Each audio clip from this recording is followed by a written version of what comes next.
Halo Halo semuanya, semuanya, selamat siang selamat siang dan dan selamat selamat hari hari ability. tadi. Saya Annie Saya ini dan saya dari dan saya dari saya berasal dari Singapura dan untuk hari ini saya akan mencoba untuk berbicara dalam bahasa Indonesia ya.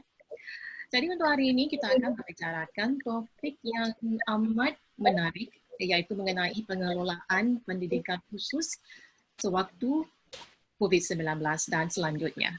Webinar untuk hari ini dipersembahkan oleh Ability dan Saraswati Learning Center. Dan untuk anda semua, webinar yang hari ini akan dibahaskan dalam dua bahasa, iaitu bahasa Indonesia dan bahasa Inggeris ya. Okey, jadi untuk kalian yang ingin ketahui mengenai ability, biasanya ability fokus kepada siswa kebutuhan khusus dan anak-anak yang lambat belajar atau slow learners. Dan ability juga akan membantu untuk menciptakan dan mengelolakan rencana peribadi untuk siswa. Okey, selain daripada itu, ability juga menggabungkan pakar-pakar untuk mengelolakan intervensi. Dan ability juga akan menggabungkan pendidik-pendidik khas, terapis, serta orang-orang tua dan manager program khusus dalam satu halaman. Okey, jadi untuk webinar hari ini ada sedikit special ya.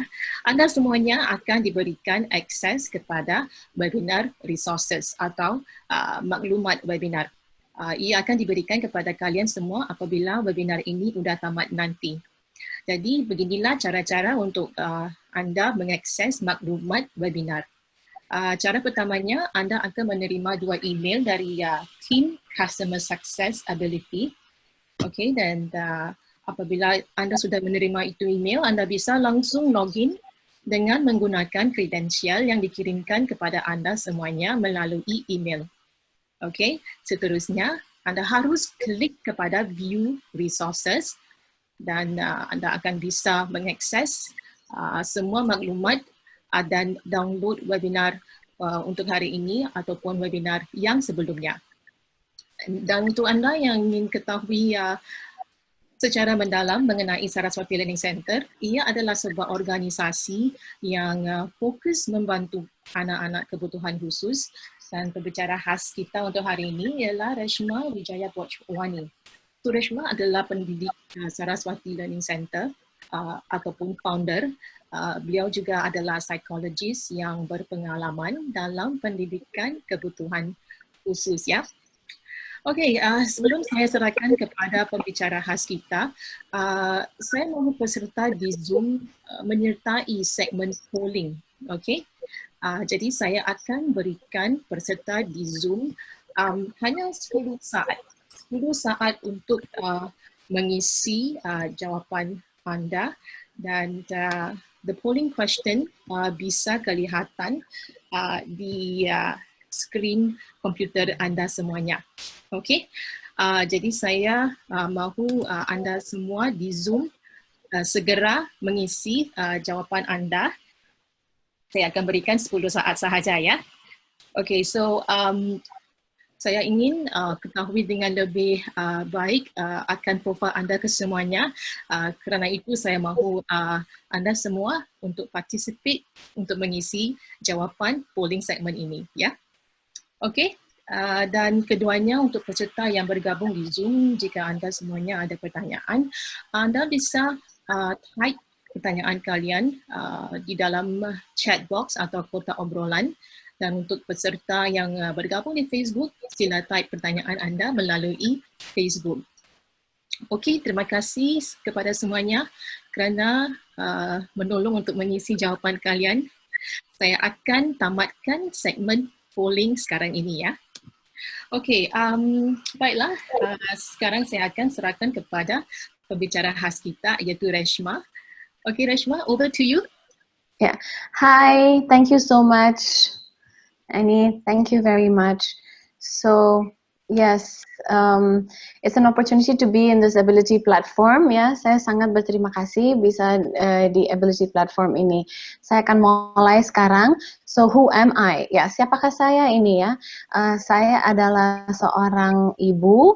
I'm a mother of two beautiful children. Saya punya dua anak, yaitu satu laki-laki yang usianya 12 tahun dan satu lagi perempuan yang usianya 11 tahun tahun ini. So I have two children, and but the one that is diagnosed with Down syndrome is the one which is 11 years old. Yang terdiagnosa dengan Down syndrome adalah yang usia 11 tahun. Dan Cheryl benar-benar memberikan saya banyak pelajaran di hidup saya. She has really inspired me and has really taught me a lot of things.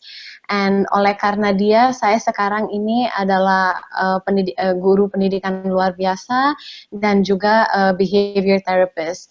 And actually a Montessorian as well, and many more. Yeah, next slide please.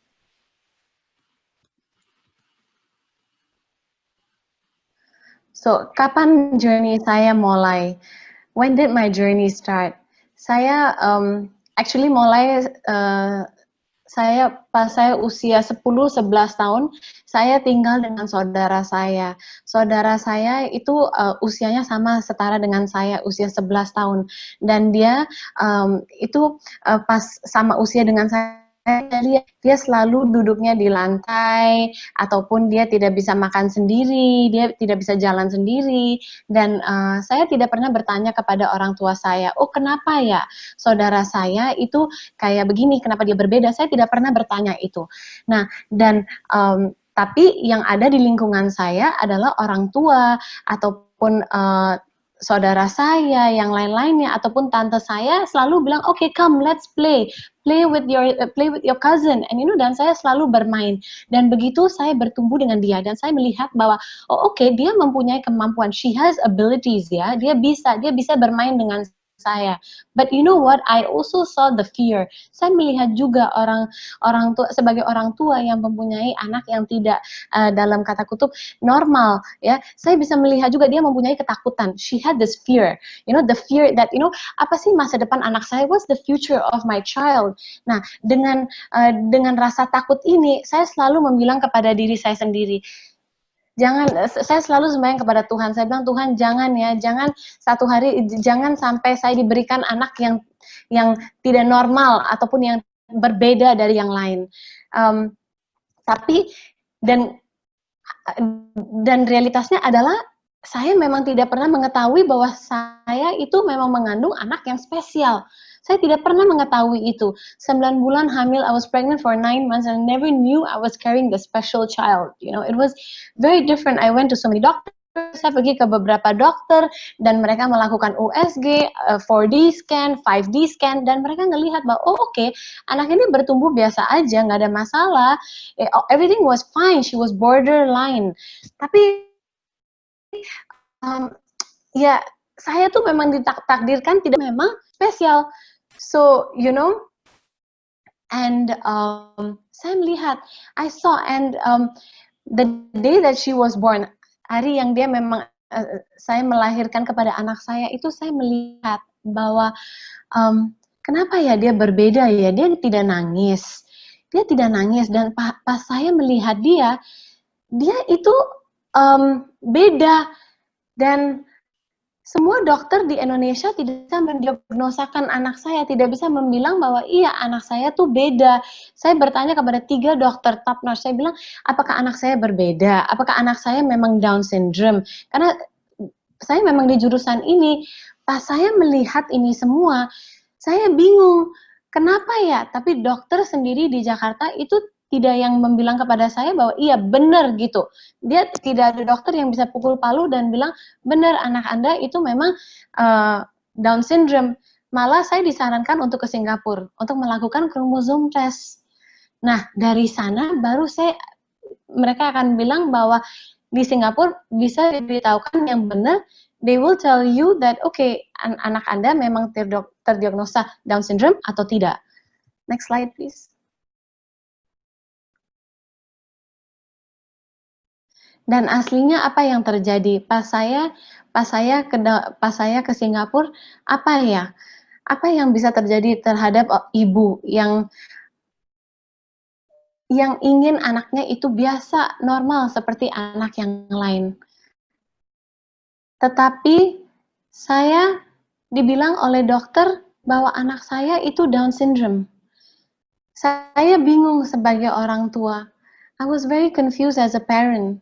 Saya hanya baru usia 27 tahun. I was only 27 years old when the doctor diagnosed my daughter with Down syndrome. Dan saat itu juga hati saya tuh sangat terpecah-pecah karena saya bingung kenapa apa sih yang saya pernah melakukan bahwa saya memang harus ditakdirkan kayak begini. Saya juga pengen anak saya sama kayak anak-anak yang lain. Saya mau anak saya diterima di komunitas. Saya bisa mengingati perasaan tante saya yang dulu pas saya kecil, di mana dia rasa takutnya bahwa, aduh gimana ya masa depan anak saya. Saya berpikir terus mengenai masa depan ini. Dan pas saya bertanya kepada dokter juga, kenapa ya dokter, kenapa ini harus terjadi ya kepada saya? Dan dokter hanya berjawab kepada saya, itu error. Doctors just told me it's just an error. Coba deh, bagaimana kami sebagai orang tua, how would we as parents feel that, the reason for my child to be like diagnosed with Down syndrome is just because it was an error. Nah, what is Down syndrome? Down syndrome adalah we all carry 23 chromosomes. Kita semua ada 23 kromosom di DNA kami. Dan untuk anak saya Cheryl, dia mempunyai ekstra kromosom di nomor 21. Jadi bukan 2 tapi 3 kromosom di 21. Oleh karena itu featuresnya dan tubuhnya dan juga kemampuannya akan lebih delay daripada anak-anak yang lain karena dia ada ekstra kromosom di nomor 21. Maka itu kalau dokter suka bilang itu Down syndrome atau trisomy 21. Nah, tapi saya kan sebagai ibu, apakah saya bisa menerima? Saya sudah mengalami apa yang saya alami pas saya lagi bertumbuh dengan saudara saya. Saya bisa lihat ketakutan tante saya. Saya bisa lihat juga komunitas, bagaimana komunitas melihat saudara saya. I could see how the community was looking at my cousin as well. All with pity. Semua dengan rasa kasihan ya. Dengan itu semua, apakah saya mau anak saya dilihat kayak begini di komunitas? Dengan kata kenapa, dan bagaimana masa depannya. Saya itu juga mendalami depresi. Saya juga mengalami depresi. I also, fell into depression. Tapi satu-satunya yang memang membantu saya keluar dari depresi, my depression mode was my own husband. Itu suami saya yang mendukung saya. Setiap bulan itu kami selalu ke KK Hospital untuk konsultasi ke dokter, untuk cek kondisi anak saya, apakah dia ada hearing problem, apakah dia ada masalah dengan pendengarannya, ataupun dengan dia punya mata, ataupun dengan dia punya jantung, karena dengan anak Down syndrome ini mereka memang lahir dengan punya lubang di hati, and they also have hearing problem. And then they will also have the eyes, itu kadang-kadang berair, dan juga watery eyes, and as well as weak muscle tone, jadi ototnya semua lemah, dan itu semua. Jadi kami setiap bulan suka ke KK Hospital, karena dokter juga di Indonesia juga tidak menginformasikan kepada kami secara detail ini. In Indonesia, they did not educate us this much. And pas kami ke KK Hospital, dan kami suka melihat bahwa lihat anak-anak yang lain ini juga hampir sama ya kayak Cheryl ya, ataupun anak ini lebih parah dari Cheryl.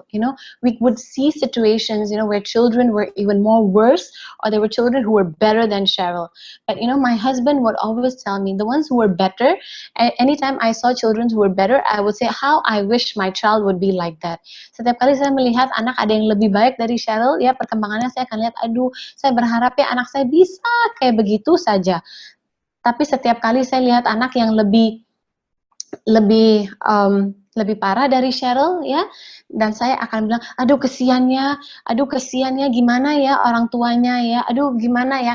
Itu adalah pandangan saya. Bisa dibilang, pokoknya saya sangat buta deh. Saya melihat hanya disabilitas di dunia saya. I would only see disability and I would only see negativity around me.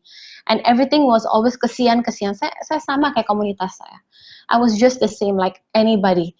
And tapi suami saya yang selalu membilang kepada saya, lihat abilitasnya Cheryl. Look at her ability. Lihat.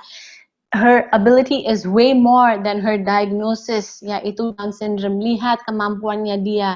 Berterima kasihlah, walaupun Cheryl memang dengan kondisi Down syndrome ini dia akan mempunyai kelainan, ada lubang di jantung, ataupun perkembangannya akan lebih pelan, tapi lihatlah dan berterima kasih kepada apa yang dia ada. Setidaknya she's born with many other things in her.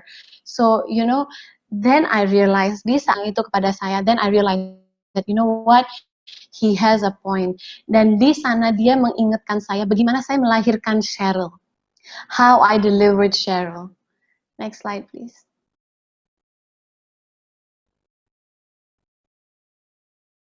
So, apa yang membuat saya bisa menerima anak saya punya diagnosa, yaitu Down syndrome. Saat saya melahirkan dalam battle, dia lagi dalam perjuangan. Apakah dia harus masuk ke hidup ini atau dia harus, kenapa itu? Karena pas dia melahirkan, saya sendiri mau masuk ke dalam koma. Saya dikasih anesthesia dan anesthesia itu cukup kuat dan blood count saya hanya 6,5. Jadi it was very low to be able to survive that moment. Dan saat saya melahirkan Cheryl keluar, itu Cheryl tidak nangis. Dia lagi berjuang di sana. Apakah saya masuk ke dunia ini atau saya menyerahkan untuk I give up this war, this battle. Dan dokter bawa anak saya ke saya untuk melihat ini Cheryl. Tapi saya bilang, kok dok, dia nggak nangis. Kenapa dia nggak nangis? Why my daughter is not crying? And Cheryl was blue black. Cheryl itu hitam biru.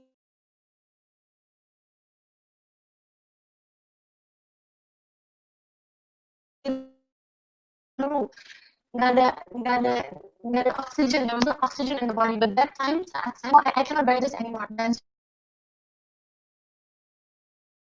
suami saya yang ikut dengan Cheryl ke ruangan yang berbeda di sana, dia mengambil keputusannya yang paling hebat, yaitu untuk berjuang, to fight, fight for her battle. Dan di sini air itu dan dia nangis, dia telah datang ke dunia kami. Dan saat dia datang ke dunia kami ini, saya ingat situasi ini setiap kali dan saya bilang kepada sayaan ini, kenapa dan bagaimana ini? Pertanyaan ini kenapa dan bagaimana akan menghancurkan dan membuat saya buta seumur hidup.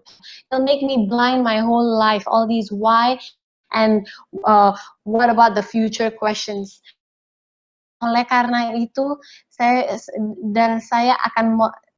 akan sekarang kemampuan Cheryl dan bukan diagnosa ataupun label dia Down syndrome. Next slide, please.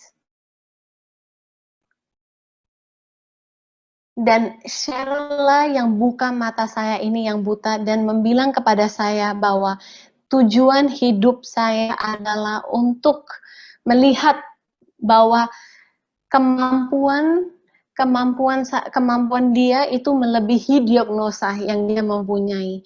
Dan oleh karena itu, saya membuat tujuan di hidup saya, yaitu untuk membuat perubahan untuk semua hidup, to change the lives for the lives of the differently abled individuals, mengubah hidup-hidup dengan individu difabel ini, karena mereka tuh mempunyai kemampuan. Tetapi kami semua orang di komunitas itu memang melihat lebih kepada kata kasihannya, kepada ketidakmampuannya.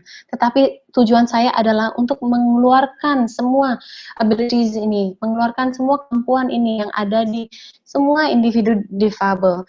Dan untuk orang tua pun seperti saya yang tadinya buta bisa melihat dan bisa aware bahwa ada loh kemampuan di semua anak-anak ini.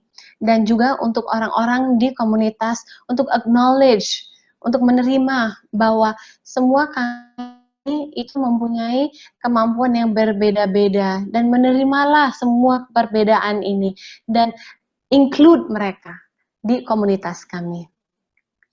Dan dari sinilah lahir Saraswati Learning Center. Next slide, please. Dan Saraswati Learning Center itu mempunyai visi untuk memberikan edukasi yang sesuai dan juga memperdayakan semua individu difabel dan memperdayakan komunitas melalui Jakarta Inclusive Campaign, yaitu dengan menciptakan awareness, acceptance, dan inclusion. Awareness mengenai kemampuan semua individu difabel, dan acceptance itu menerima semua kemampuan yang berbeda-beda, dan include adalah untuk include semua individu dengan kemampuan yang berbeda-beda di dalam komunitas kami. Next slide please.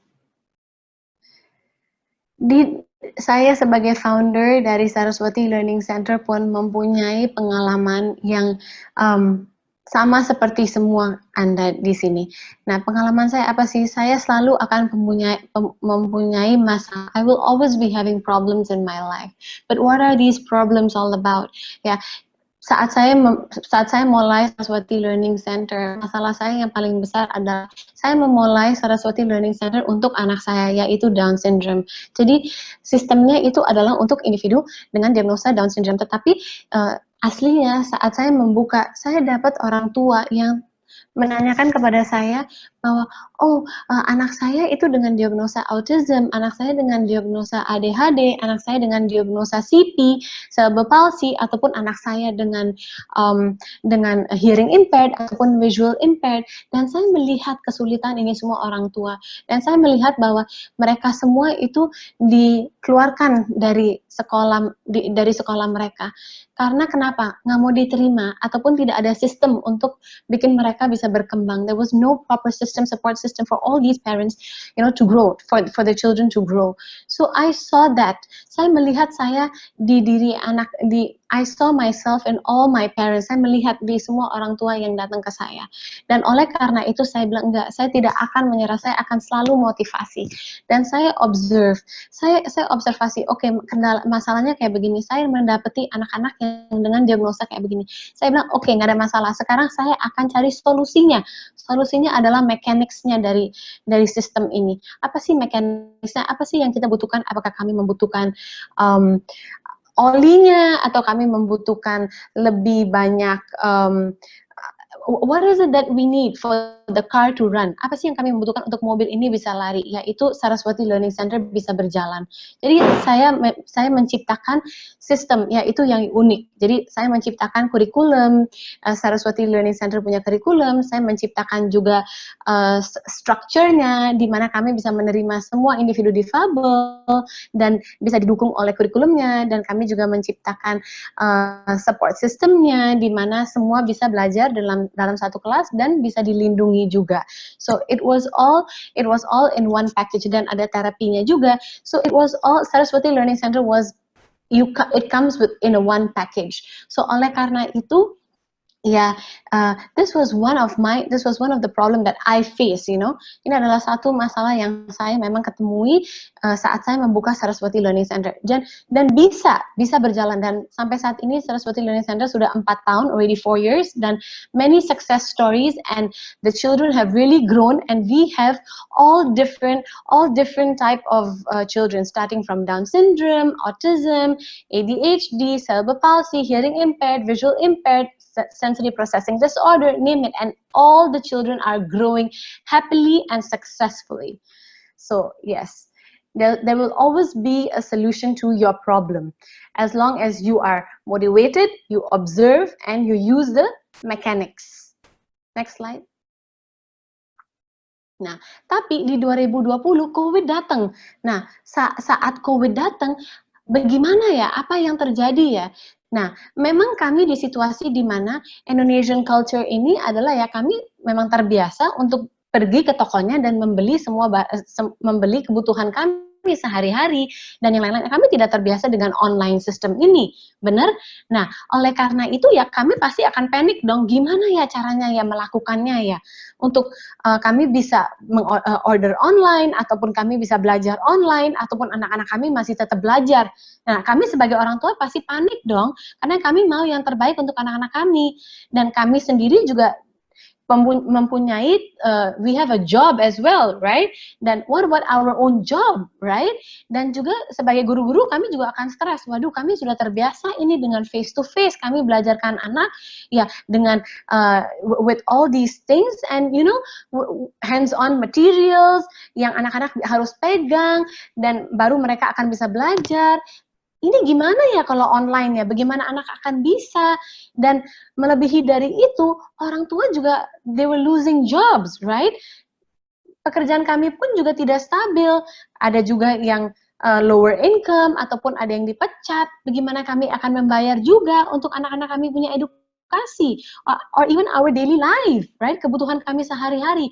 Dan semua ini orang tua berikut saya juga itu memasuki lagi ke situasi di mana kenapa ya COVID ini harus datang ya?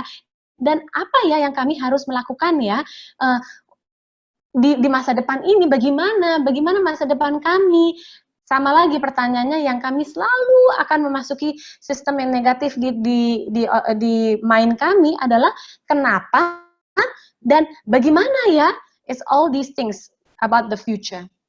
So, saya juga sama di situasi kayak begini, apa ya yang saya harus lakukan ya? What should I do? Apakah saya menyerah atau saya stay motivated? Sama kayak Cheryl, apakah dia harus menyerah untuk masuk ke dunia ini? Apa dia harus tetap bermotivasi untuk datang ke dunia ini? Even I was in that same situation again. Next slide, please. But I chose to stay motivated. Saya memilih untuk terus bermotivasi. Dan apa yang saya melakukan untuk tetap bermotivasi adalah nomor satu, saya stop complain. Complain untuk kenapa, ataupun ya what about the future, bagaimana masa depannya, saya stop complain itu dulu. Dan saya menerima, kami ada situasi ini. Kami ada situasinya yaitu COVID udah datang. The same thing, saya ada situasi waktu itu pas di masa lalu saya. Masa lalu saya adalah saya mempunyai Cheryl has a condition Down syndrome. Saya acknowledge dulu problemnya. Then after that we solve the problem. Nah, tapi how do we solve this problem now di masa COVID ini? Di masa situasi yang sangat berbeda ini ya. So next slide please. I'll be sharing with you how we solve the problem. So, bagaimana ya saya solve problem ini? Saya observe dulu. Ingat ya, ada 3 teknik. 1, stay motivated. And nomor 2 adalah observe. Nah, siapa aja yang saya observe? Saya observe adalah salah satu parents. Nah, di parents ini saya menemui, saya sendiri seorang parent juga. Anak saya juga ke sekolah umum satu yang usia 12 tahun. My other child who's 12-year-old go to a normal mainstream school. While my daughter comes to Saraswati Learning Center. Jadi saya juga sebagai orang tua, I realize ya, saya menyadari bahwa you know what, kurang deh ini kerjasamanya dengan sekolah dan rumah. Saya kadang-kadang nggak begitu mengetahui, walaupun sekolah sudah mengetahui saya ya, although the school has already informed me, sudah memberitahu kepada saya bahwa you know what, ini loh yang harus diberikan di rumah. Tapi apa sih yang saya akan melakukan? Saya selalu memberikan tugas itu kepada nanny ataupun kepada anak saya sendiri yang usia 12 tahun. Saya bilang, okay, come on, you do it by yourself, lakukanlah sendiri. So you know that partnership, you know, kolaborasi itu antara sekolah dan rumah memang sangat kurang. Dan kami di Indonesia ini mempunyai fasilitas yang sangat hebat, yaitu kami mempunyai nanny lah, suster, ataupun driver lah untuk mengemudi kami kemana-mana. We have the facility at our fingertip. Jadi kami memang culture-nya adalah kami membayar dan kami senyum. Kami dapat kok fasilitasnya. Jadi oleh karena itu kami tidak terlalu mengetahui apa sih yang lagi terjadi di dalam proses pembelajaran ini dengan anak saya. You know, we don't really know what's happening, right? With our child's education, 100%. All we want to know is as long as the therapist or the professional can actually fix the child. Kita hanya ingin melihat kemajuan kepada anak saya di anak kami. Same thing, even saya juga akan melihat, oke, kalau anak saya mempunyai kemajuan, ya udah saya satisfied dengan pelayanan ini. Tapi kalau anak saya saya tidak bisa melihat dia memang mempunyai kemajuan, ya saya akan bertanya, oh ya, terus saya akan berbincang lagi dengan teman-teman saya ataupun dengan komunitas saya yang mempunyai anak dengan diagnosa. And then I will be asking, okay, so what are you doing? Kalian lagi membuat apa ya? So they'll be telling me, iya, ada ini terapi namanya dolphin therapy, atau ada namanya snooze therapy, atau ada yang terapi ini lagi, another therapy, and I'll say, you know what, let me try and try. Saya akan bercoba, saya akan follow the trend. Apapun yang memang saat ini ngetrend, saya akan melakukannya, ya kan? So, yeah, and it's okay. I have the caretaker, saya ada pengasuhnya untuk mengikuti dia, untuk coba. Pokoknya apa yang saya mau. I want the best for my child, right? Semua orang tua ingin yang terbaik untuk anaknya, yaitu anak ini bisa sukses, bisa ada kemajuan. Tapi bagaimana caranya dan apa yang dilakukannya? Kami mempunyai gap itu. Jadi ini adalah satu dari 3 masalah. Next slide, please. Nah, dan juga orang tua, seperti yang saya sudah mengumumkan, ada technology gap. Ada juga yang, so we don't know, right? Bagaimana sih anak kami yang akan melakukan pembelajaran dengan teknologi, dengan IT, dengan Zoom, dengan Google Classroom. Aduh, pusing, ribet, bagaimananya. Sebelum kami coba dulu, kami sudah pusing dulu, sudah ribet, bagaimananya udah terlalu banyak. Dan sebelum itu dan lebih dari itu juga kami juga stres karena we are work from home mothers, right? We also have a job, right? Kami juga mempunyai pekerjaan kami, terus kami harus lihat lagi kepada anak kami dan there's so many things to do. And also iPad is bad actually, right? The screen time, iPad, laptop, semua ini parah buat anak-anak kami. Kenapa kami akan memberikan kepada anak kami kalau ini memang tidak yang terbaik untuk anak kami? And also kami juga mempunyai anak-anak yang duduk dan melihat Zoom ataupun mengikuti kelas Zoom aja akan tantrum. Ataupun tanpa melihat Zoom aja, dibilangin instruksi aja sudah tantrum. Bagaimana kami sebagai orang tua mau bisa bikin anak ini duduk sebelah kami dan bisa mengikuti sesi Zoom ini ataupun Google Classroom. It's not possible, right? And also we mothers, we are all in one. We are superheroes, right? We are really superb. You know why? Kita harus masak, kita harus membersihkan rumah, kita harus lihat juga kepada suami kami, kita harus lihat kepada anak kami, kita harus lihat juga dong ke diri kami sendiri kadang-kadang. So we have so many things happening, right? And then we have this COVID coming in, and we already have all these things happening. What do? Are we all parents going to still say why and what about the future? Or are we going to find a solution? So I'm giving you the solution. Next. So as a founder of Saraswati Learning Center, what did I do? So we started the parent support group. So di parent support group ini, kami memberikan dukungan dan kami memberikan idea. We have group discussions of, okay, so what are you facing? What are the difficulties that's happening to you? Yeah, and then we will discuss that and we will support each other. Kami mendukung. So you're not alone because in this moment, we feel very lonely. Saat kami mempunyai masalah, kami tuh merasa bahwa, aduh, kami kenapa ya ini harus terjadi kepada kami. Tapi kalau kami tahu bahwa, oh ya, yang lainnya juga merasa sama kayak kami ya, itu udah satu dukungan yang hebat. Ya. Dan juga, we also have a parents empowerment program where, okay, now we already give you the motivation, right? That you are not alone. But we also give you the mechanics. Kami juga memberikan you tools-nya. We also give the parents the tools on bagaimana ya untuk apply tips and tricks-nya. Ada orang tua yang tadinya awalnya itu anaknya tantrum ataupun makan pup terus ya, makan pup setiap kali ke kamar mandi akan makan pup. Itu anak itu had a lot of difficulty. This child had a lot of difficulty where the child would go to the toilet and eat poop, eat their own faces, So there was a big worry, and the mother came up to us, and orang tuanya datang ke kami dan bilang, tolong bantu saya, kami tidak tahu, we don't know how to put in place the child's toilet routine, you know, and we want to train the child for toilet training, and also stop this eating habit, stop this bad eating habit of eating feces, you know, eating poop. So it was very, very intense. But we then told the parent, enter our parents empowerment program and we will train you, we will teach you how to guide your child. So we actually made schedule, kami berikan schedule, and we applied the rewards and the reward and the consequence strategy, and we guide the parent on a weekly basis. Itu sesinya one on one. Jadi orang tua tuh semangat, oke, saya lihat loh bahwa anak saya bisa, dan parents also grow their confidence, dan orang tua juga lebih confident karena mau nggak mau di situasi ini anak ini saat ini di rumah, dan we as parents, we have to know how to handle our child, right? So we will be there. Kami ada di sana untuk to show you how to apply these tips and tricks. So we also have a school WhatsApp group. Jadi when you feel alone and you don't know what to do, you want to always just seek out. It's like when our child is sick, ya, saat anak kami tuh sakit, kami kan selalu ingin ada dokter yang kita bisa hubungin dengan cepat. Dok, anak saya lagi panas ini. Apa yang kami harus lakukan? The same thing.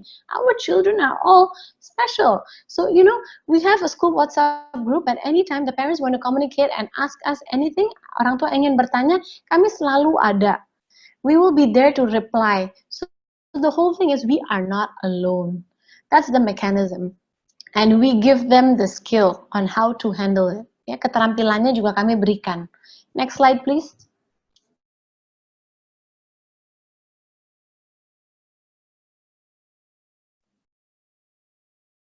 Yeah.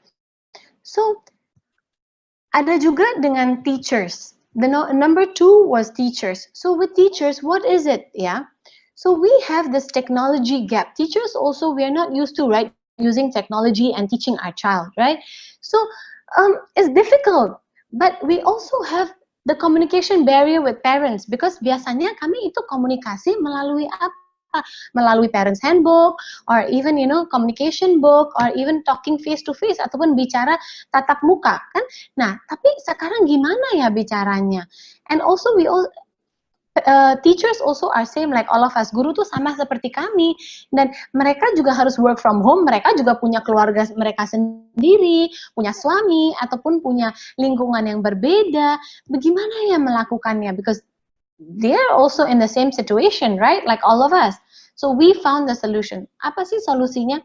We also provide a teacher support group where it is run by our clinical psychologist, and di sana itu orang tuanya, di sana gurunya diberikan sesi dari clinical psychologist untuk bilang masalahnya apa ya, what are your problems you're facing, and you know, how do you feel, and we give positive affirmations, and we tell them make a schedule, so you can follow the schedule, berikan jadwal kepada semuanya, and basically we lend our ears, you know, to each other. Kami ada di sini, we are here for each other. Tell, share, beritahukan kepada kami semua masalahnya apa dan bagaimana kami bisa mendukung.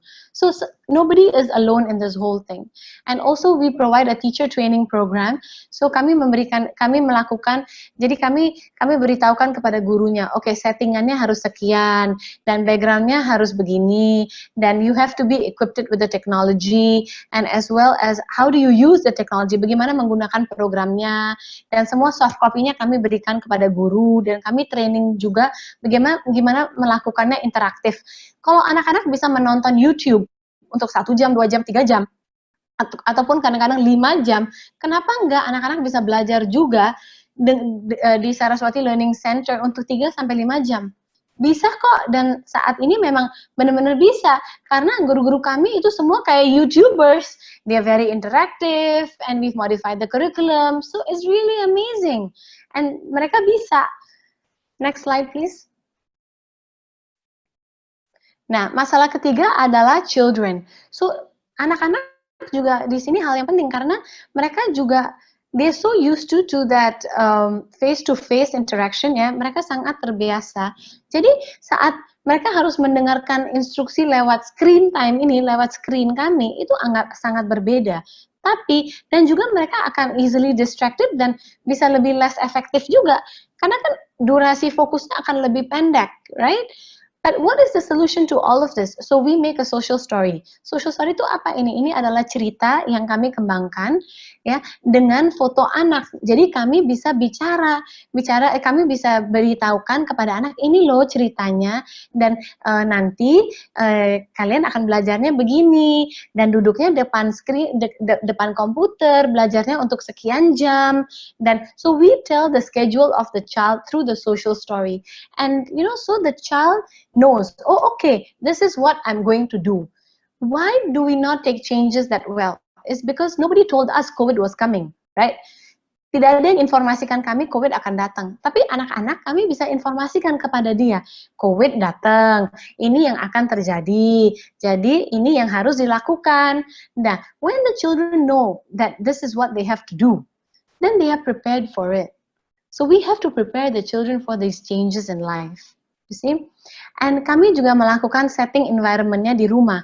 Jadi melalui Zoom kami membilang, oke, mejanya diletakkan di sini ya Bu, harus ada kursinya dan ada mejanya, and reward box-nya harus di sebelahnya, dan all the worksheet harus di-print dan disiapkan in order. So we make the setting at home as such that to minimize or maybe to avoid any tantrum. And kami juga modif kurikulumnya. Kurikulumnya masih tetap sama. Tujuan tuh masih tetap sama. Tapi lebih fun cara pembelajarannya dan cara guru delivernya juga berbeda. Tetapi kami tetap melakukan sistem pengajarannya kami. Dan anak-anak semua berkembang dengan top, dengan baik. Next slide, please. So apa ya? What do you take away from all of this from this talk? So what is it is kami sebagai individu harus selalu mencoba. We always have to try to be motivated. Okay, selalu bermotivasi. Nomor 2, kami selalu harus observe apa sih yang lagi terjadi, kenapa, apa, di mana, dan bagaimana. Ini semua kami harus bertanya dulu. Nah, setelah kami sudah mengetahui, kami harus accept, acknowledge dulu, oke, situasinya kayak begini. Setelah itu baru we create the mechanics. Kami cari solusinya apa ya supaya mesin ini bisa berjalan lagi. Sama kayak mobil bisa berjalan lagi. Ya, we have to find the mechanics to it. Setelah engine sudah bekerja, pasti itu akan flip around dan become wow. So, nothing to worry. For every problem, you have a solution.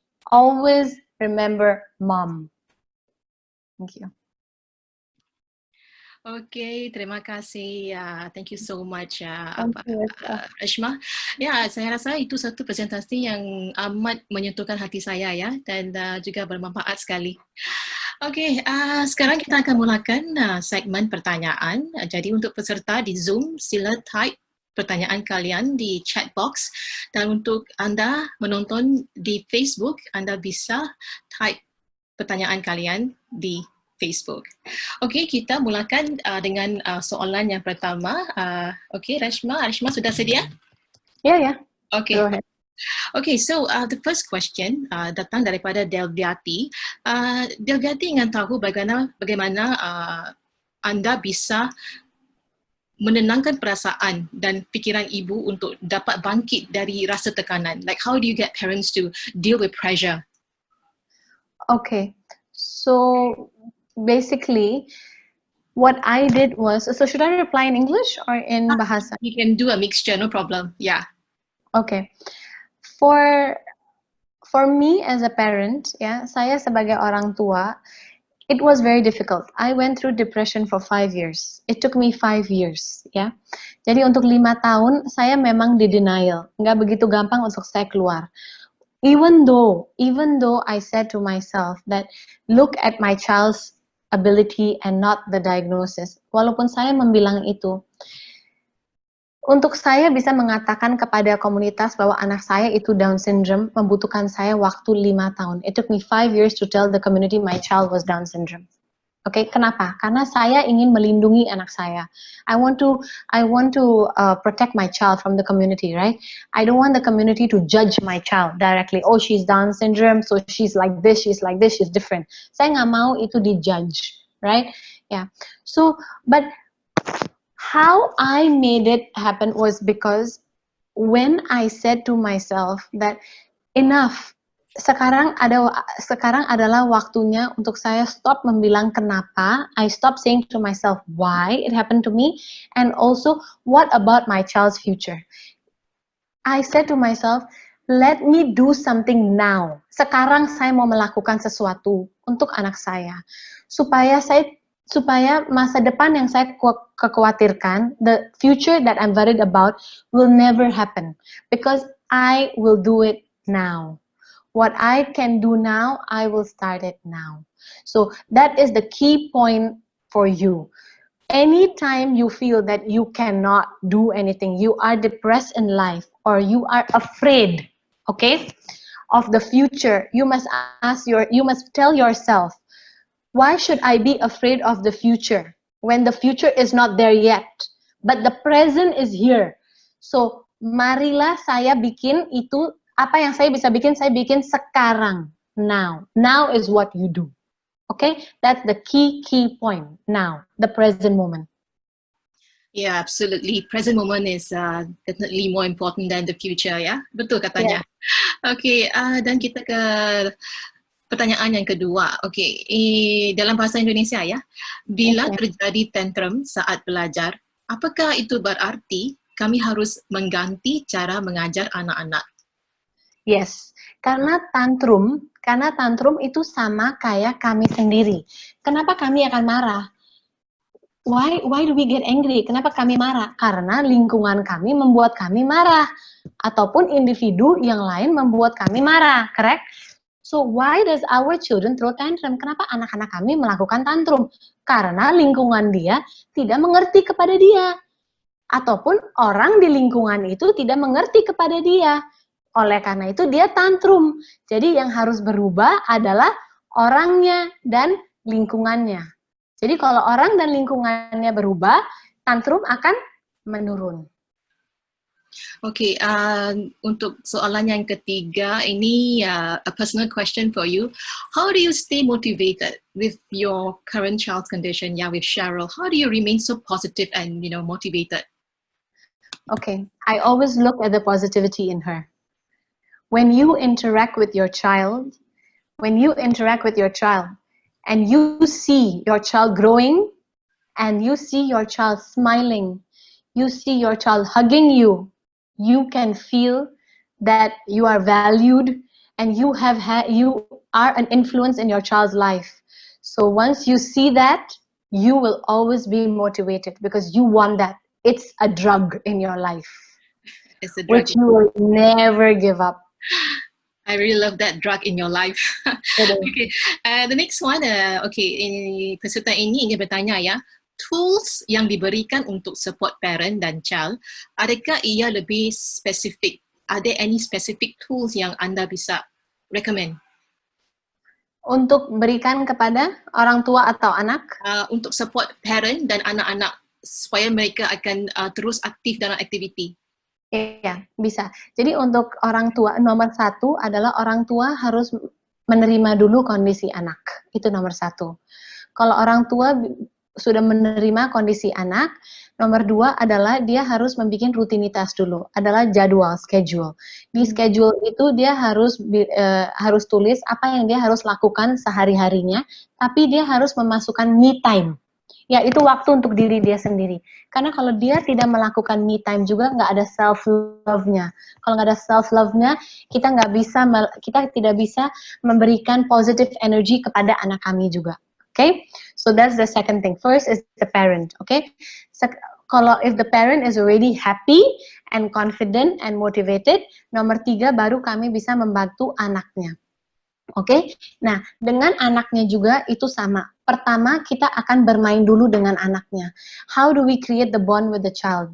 So kami bermain aja dengan anaknya. Apapun yang anak ingin bermain, kami bermainlah. Dia ingin lari, kami lari. Dia ingin jatuh, kita jatuh. Dia ingin main play-doh, itu berantakan, kita bermain. Enter your child's world first. Masuk ke dunia anak Anda dulu. Jangan koreksikan. Don't correct your child. And say that, oh ini salah, do it this way. No, enter that child first. Make the child feel the child is not alone. Listen to what your child wants. Do what your child wants. once you are in it with your child will start to respond to you. Anak Anda akan mulai melihat dan acknowledge that ibu ada di sini, ibu mengenal saya. And then you slowly make a schedule for your child. Bikin jadwal untuk anak Anda. Nomor 5 adalah lakukan jadwal itu consistently, dengan konsisten, ya, dan selalu berikan dia pelukan. Tell her or him, I love you. Give her as many smiles as possible. Make your child stay motivated. And with that consistency, all the behavior and everything, whatever you want, will all go down. Follow from the beginning till there. And everything will be all in place. Okay, thank you for that answer. We'll move on to the next question. This is in Bahasa, not in Bahasa, in English, okay? What are the ideas that you can offer for teachers who, who can maintain their mental health on how to handle problems during this difficult time, during this COVID-19 time? Yeah. Okay, so the ideas that I can share with you are that, you know what, they just want somebody to hear to their problems. That's number one. So you must have like a group, or you must have like a platform where the teachers they feel free to voice out whatever they feel without judgments. Yeah, so that's the first step.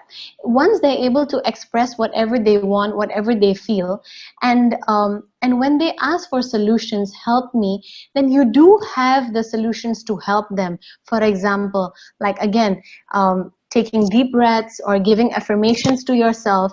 The main thing is why we feel frustrated. It's not only because of COVID, but in general, we always get frustrated when we're overloaded with things. So the first main thing to help us is that, you know what, we need to self-love ourselves. The way to self-love ourselves is by telling and knowing our value. So when we know that we have more positivity in us than negativity, and you share this every week with your teachers, and you give them these motivations and you hear to them, then automatically they themselves will be positive, and they will see things in a more positive way around them. So these are few key elements to a very good support system. Okay, thank you very much. Okay, this one here is about nutrition for Down syndrome child. Yeah. Do you have any recommendation, or based on your experience, are there any type of food that the child should not consume or should consume? Yeah. So basically, with Down syndrome children, what happens to them is when they have high intake of sugar, their immunity will go down. So jadi kalau intake gulanya sangat tinggi, itu imunitasnya akan menurun. So what you need to do is, and also because they have a weak muscle tone, right? Ototnya sangat lemah. So you need to give them energy food, right? So what type of energy food will you be giving them? It's very important that breakfast is, they need to eat breakfast. And their breakfast can be a slice of bread with anything you want to give them, peanut butter, or even you want to give them chocolate, is also okay. You want to give them chocolate spread. You see, they need sugar, but not excess sugar. Okay, just once a week, chocolate sandwich is fine. And then for lunch, you need to give them a protein. So this protein is more like beans. Jadi ada kacang merah, ada kacang hijau. You give them all these beans, and you mix them with red rice, brown rice, even white rice is okay. Everything in moderation you give them. And then you give them snack, which is a fruit, one type of fruit. And then for dinner, you can give them meat. Like you can give them chicken with one type of carbohydrate and one type of vegetable. So a balanced diet is always good. And the key point is that reduce the child's sugar intake, reduce it to just once or twice a week, and your child is good. The immunity will be strong. Okay, thank you for that. Jadi kita ada masa untuk lagi 2 pertanyaan ya. Okay, for the next question, dalam bahasa Inggeris, how to make online learning due to COVID-19 effective for autistic child, because the child tends to obey the teacher more during lesson in school. Okay. The challenge. So is this in Bahasa or in English? This one is in English. Okay. So there's always a way, there's always a solution. So I'll give you the solution. First of all, the teacher has to plan the class as such that it's short classes. So each class should only be for 30 minutes, 20 to 30 minutes. And within that 20 or 30 minutes, you need to be having breaks as well. Every 7 minutes, the child needs 7 to 10 minutes, you need to be giving a child break of screen time. And your lessons has to be very straight, very with clear communication, and as well as very energetic, very motivative, and as well as interactive. And if you get all of these elements, your child will pay attention to you. And the time when you stop and you allow the child to get a break, the child will like that break and acknowledge the break and will want to come back again. So don't over pressure your child. And yeah, so that's how you get your child to actually listen to your instruction. Okay, dan untuk the final question, ianya datang daripada Anisia dalam bahasa Indonesia. Anisia ingin tahu, adakah program belajar dari rumah tertentu? For SLC or? Well, she did not mention, maybe in general. Okay, so there is a home program. Yes, we have home programs where it is catered.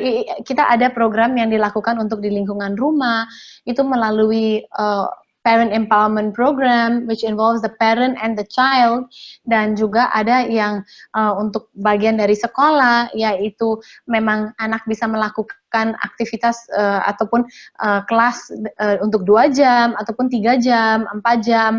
It depends. So the child will be assessed. Anak akan selalu di-assess dulu kemampuan anaknya dan juga program mana yang tepat untuk anak ini bisa berkembang dengan baik. So once we have the child profile, baru kami bisa membantu membilang program apa yang akan tepat untuk anak ini. Tapi semua pasti ada untuk semua anak. So semua program ada untuk semua anak. So yeah. Okay, thank you so much, Reshma. Terima kasih ya. Thank you. Okay. Ya, kalian, sekarang ini saya akan mulakan bahagian kedua of the polling segment. Jadi saya akan berikan peserta di Zoom 10 saat untuk mengisi pertanyaan yang ini ya. Jadi sekarang ini anda bisa kelihatan polling questionnya di komputer screen kalian. Okay, saya berikan kalian 10 saat untuk mengisi jawapan anda. Jadi untuk hari ini kami kebutuhan waktu ya, tidak ada banyak waktu, jadi kami akan langsung hantarkan jawapan kepada pertanyaan yang kami tidak bisa jawab untuk hari ini, serta rekaman video untuk webinar ini kepada anda semua menerusi email dalam beberapa hari lagi. Okay. Dan melalui segmen polling ini, saya harap anda semua bisa participate, kerana dengan ini kami di Ability bisa ketahui topik-topik apa yang anda ingin Ability bicarakan di masa hadapan. Ya, jadi saya harap anda semua bisa participate dalam segmen polling ini. Okey, sudah 10 saat, jadi saya akan tamatkan polling segmen ini. Terima kasih sekali lagi kepada anda semua for your participation. Okay, Reshma, I have to say this was a very great session dan saya sungguh enjoy your presentation earlier on. It was very touching and yeah, before we end the session ya, adakah anda mau berikan kata-kata akhir, any nasihat, any advice to all the parents out there? Yeah. So we all have mothers and we always remember that how our mother worked hard, always stayed motivated, and always did her best to make us who we are today. So when you are in any situation, ya, jika Anda memang di dalam situasi apapun itu, ya, di dalam situasi ada gunung yang kami harus melompati ataupun menghendaki untuk kami bisa turun lagi, there's mountain that we have to climb up and go down again, and in life we'll always find many mountains, okay? akan ada banyak gunung ini, yaitu maybe small mountain, maybe big mountain. Okay, but no matter what, your mother never gave up on you. Ibu Anda ataupun bunda Anda tidak pernah menyerah kepada kalian, terhadap kalian. So you don't give up on your child. Never give up on your child. Always stay motivated, observe your child, and find the mechanics. You can do it. So that's the biggest feedback. Ya, bagus sekali nasihat itu ya. Okey, terima kasih kepada pembahas special kita, Reshma, dan untuk pada anda semuanya kerana bergabung bersama hari ini ya. Saya juga harap webinar hari ini amat bermanfaat untuk anda semuanya. So have a great weekend everyone, dan sampai ketemu kembali di seri webinar Ability yang akan datang. Okay, bye-bye. Bye. Bye. Thank you.